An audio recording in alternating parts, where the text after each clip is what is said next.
بسم اللہ الرحمن الرحیم۔ وظائف کا جہاں کے معزز اور پیارے ناظرین، السلام علیکم۔ پیارے ناظرین، امید کرتا ہوں کہ آپ خیریت سے ہوں گے۔ پیارے ناظرین، آج ہم آپ کے ساتھ دنیاوی زندگی کا ایک واقعہ شیئر کرنے جا رہے ہیں کہ وہ لوگ جنہوں نے اللہ پاک جل شانہ اور ہمارے پیارے آقا حضرت محمد صلی اللہ علیہ وآلہ وسلم کے بتائے ہوئے طریقوں کے مطابق دنیا کی زندگی کو گزارا، تو وہ لوگ دنیا میں بھی کامیاب ہوں گے اور آخرت میں بھی وہ کامیاب ہوں گے۔ لیکن وہ لوگ جنہوں نے دنیا کی زندگی کو اپنی مرضی کے مطابق گزارا ہوگا، وہ لوگ دنیا میں بھی ناکام ہوں گے اور آخرت میں بھی وہ لوگ بری طرح ناکام ہوں گے۔ پیارے ناظرین، حضرت معاذ بن جبل رضی اللہ تعالی عنہ سے روایت ہے کہ حضور علیہ الصلاۃ والسلام نے ارشاد فرمایا کہ میری امت کے لوگوں کو 10 مختلف جماعتوں کی شکل میں جمع کیا جائے گا۔ پیارے ناظرین، واقعہ کو مزید آگے بڑھانے سے پہلے اب میرا چینل وظائف کا جہاں کو سبسکرائب کر لیجئے اور ساتھ میں بیل کا آئیکن بھی دبا دیجئے تاکہ ہماری نئی ہر آنے والی ویڈیو کا نوٹیفیکیشن آپ کو ملتا رہے۔ پیارے ناظرین، اللہ پاک جل شانہ نے انہیں مسلمانوں کی جماعت سے الگ کر دیا ہوگا اور ان کی صورتیں بدل دی ہوں گی۔ یہ وہ لوگ ہوں گے جو دنیا میں زندگی کو اپنی مرضی کے مطابق گزار کر آئے ہوں گے۔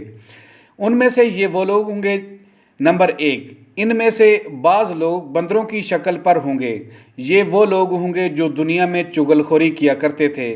اپنے مسلمان بھائیوں کی چغل خوری کی وجہ سے آخرت کی زندگی میں ان کی شکلیں بندر کی شکلوں کی ہوں گی۔ نمبر 2، یہ وہ لوگ ہوں گے جن کی شکلیں خنزیر کی شکل کی کر دی جائیں گی۔ یہ وہ لوگ ہوں گے جو حرام و ناجائز کھانے والے ہوں گے۔ پیارے ناظرین، یہ وہ لوگ ہوں گے جنہوں نے دنیا میں اپنے رزق اور مال کو حرام اور ناجائز طریقے سے کمایا ہوگا، جس کی وجہ سے آخرت میں ان کی شکل کو خنزیر کی شکل میں بدل دیا جائے گا۔ نمبر 3، یہ وہ لوگ ہوں گے جن میں بعض پاؤں کے بل الٹے چل رہے ہوں گے، اوپر کا حصہ نیچے اور نیچے کا حصہ اوپر کیا ہوگا، چہرے کے بل گھسیٹتے جا رہے ہوں گے، یہ سود خور ہوں گے۔ پیارے ناظرین، انہوں نے دنیا کی زندگی میں اپنے مال کو حرام اور سود والے طریقے سے کمایا ہوگا، اپنی روزی کو سود سے کمایا ہوگا، تو ان کو چہرے کے بال گھسیٹا جا رہا ہوگا۔ نمبر 4، بعض لوگوں کو اندھا کر کے اٹھایا جائے گا۔ یہ وہ لوگ ہوں گے جو فیصلہ کرنے میں ظلم سے کام لیتے تھے۔ ان کو دنیا میں اختیار دیا گیا ہوگا تو یہ اپنی طاقت اور اختیار کے بل بوتے پر دوسرے لوگوں پر اپنے ظلم کے فیصلے مسلط کیا کرتے تھے۔ نمبر 5، بعض لوگ گونگے بہرے ہوں گے، کچھ نہ سمجھ سکتے ہوں گے۔ یہ وہ لوگ ہوں گے جو ریاکاری سے کام لیتے تھے۔ ان لوگوں نے دنیا میں اپنی زندگی کو ریاکاری کے کاموں میں لگایا ہوگا، جس وجہ سے یہ آخرت میں گونگے اور بہرے ہوں گے۔ نمبر 6، بعض لوگ اس طرح ہوں گے کہ زبان چبا رہے ہوں گے اور زبان سینے پر لٹکی پڑی ہوگی، ان کے منہ سے پیپ جاری ہوگی۔ محشر والے دن ان کو دیکھ کر لوگوں کو گھن آئے گی۔ یہ وہ واعظین اور مقررین ہوں گے جو دوسروں کو مسئلہ بتاتے تھے اور خود اس کے مطابق عمل نہ کرتے تھے۔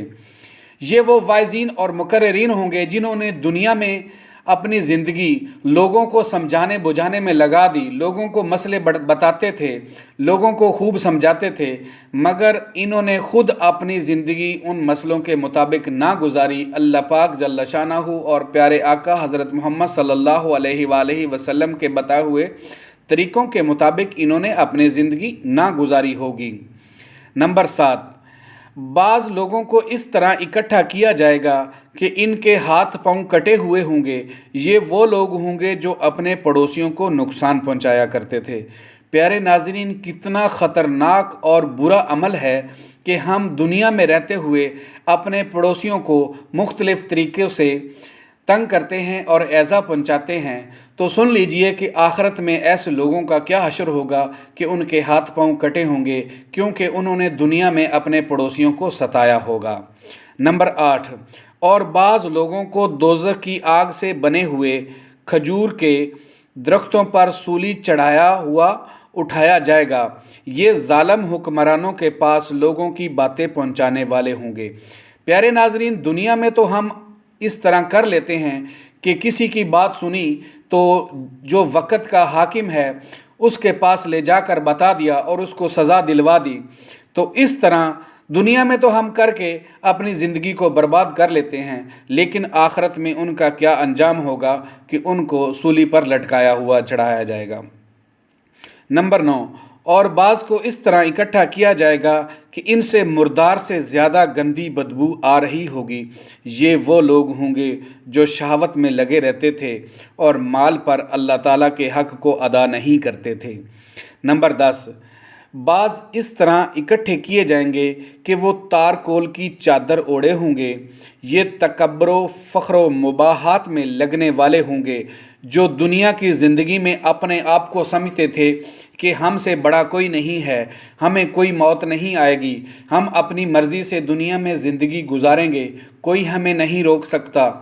انہیں اللہ پاک جل شانہ کا کوئی ڈر خوف نہیں ہے، اور انہوں نے دنیا میں زندگی کو حضرت محمد صلی اللہ علیہ وآلہ وسلم کے بتائے ہوئے طریقوں میں زندگی کو نہیں گزارا، تو آخرت میں ان کا انجام یہ ہوگا کہ وہ تارکول کی چادر میں لپٹے ہوں گے اور عذاب میں مبتلا ہوں گے۔ پیارے ناظرین، یہ ان لوگوں کے لیے ہے جنہوں نے اپنی زندگی، دنیاوی زندگی کو اپنی مرضی کے مطابق گزارا اور اس دنیا سے اپنی زندگی کو اپنی مرضی کے مطابق گزار کر چلے گئے، تو آخرت میں ان لوگوں کا یہ انجام ہوگا۔ پیارے ناظرین، میری اللہ پاک جل شانہ سے دعا ہے کہ مجھے اور آپ سب لوگوں کو اپنے پیارے حبیب حضرت محمد صلی اللہ علیہ وآلہ وسلم کے بتائے ہوئے طریقوں کے مطابق دنیا کی زندگی کو گزارنے کی توفیق عطا فرمائے، تاکہ ہم اس دنیا میں بھی کامیاب ہوں اور آخرت والی زندگی جو لافانی زندگی ہے اس میں بھی کامیاب ہوں۔ پیارے ناظرین، اگر آپ کو یہ واقعہ اچھا لگا ہو تو اسے لائک کر کے اپنے دوستوں کے ساتھ صدقہ جاریہ سمجھ کر شیئر کر دیجئے، تاکہ آپ کے ساتھ ان کا بھی فائدہ ہو سکے۔ اسی کے ساتھ اجازت دیجئے، اللہ نگہبان۔